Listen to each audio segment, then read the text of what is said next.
Describe Seattle as kind of like a sleeping giant in a way. Obviously, they won a playoff series last year. They made some moves this offseason, had expectations to try to reach a World Series this year. And so far, they're under 500. They're 18 and 19. Their offense has been pretty dreadful. They lost Robbie Ray for the whole season. And yeah, how worried would you guys be, going against a team like Seattle? They're going to be at home, so no West Coast trip. But yeah, Seattle offense is really struggling, but they still have some really good pitching. I know Bryce Miller has looked really, really good. He's starting game two. They got Marco Gonzalez in game one.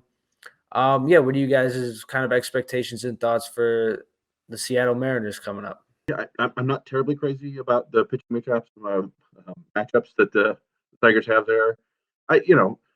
Tanner Bybee is a really good young pitcher too, and the Tigers managed to get to him. He's got some really nice pitch metrics, kind of a nasty slider and a pretty good fastball with ride. And that's the thing with Bryce Miller has these off the charts kind of induced vertical break and vertical approach angle and all this kind of modern stuff that is just ideal.